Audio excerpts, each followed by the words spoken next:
2017 Audi R8 V10 Spyder driver's notes. The everyday supercar. The second-generation Audi R8 V10 Spyder carries on all of the wonderful traits of the first model. It's both fast and comfortable, the kind of all-rounder than you could only dream about a decade or two ago.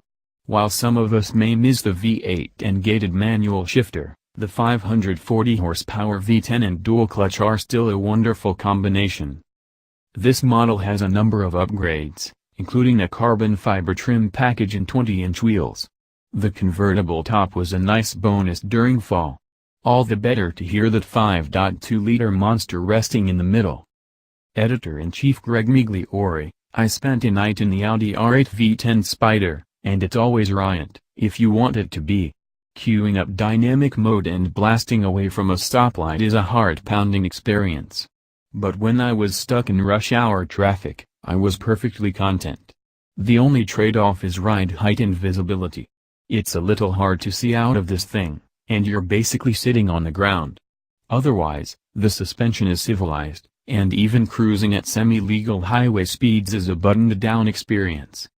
I love the looks of the R8. It stands out with distinct styling that gives Audi a true design halo. I found myself sipping coffee and staring at it during a video shoot. The red paint is a little over the top, but hey, it's a supercar. And the Y-design wheels are a nice compliment. It's audacious without being insane. I really like the V10, naturally. It's sneaky loud. I realized this when I got in the car the next morning and the radio volume was cranked. If you're a professional athlete, actor or just flat-out rich, the V10 R8 should be on your shopping list.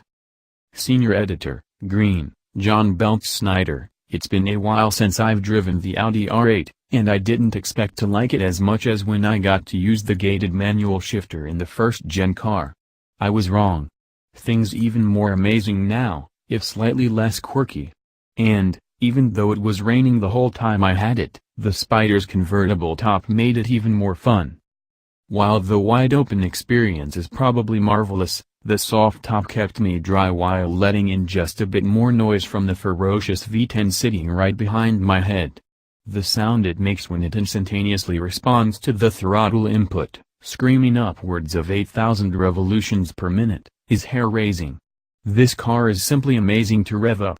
I was able to skip my cup of coffee after my commute. But I was still able to listen to NPR on the radio at low volume and hear just fine when traffic became congested and I ran out of room to play with the powertrain. It's not the most comfortable car. The seats are hard, the suspension is unforgiving in dynamic mode, and there's precious little room to rest your left foot. Still, it's a hoot to drive, and it inspires confidence. Even with the top up, we had a great view in almost every direction, making it easy to point the way through gaps in traffic or avoid a careening commuter with their eyes on their phone. A quick downshift and a little throttle provided enough noise to get their attention, too. I can't wait to try it with the top dropped.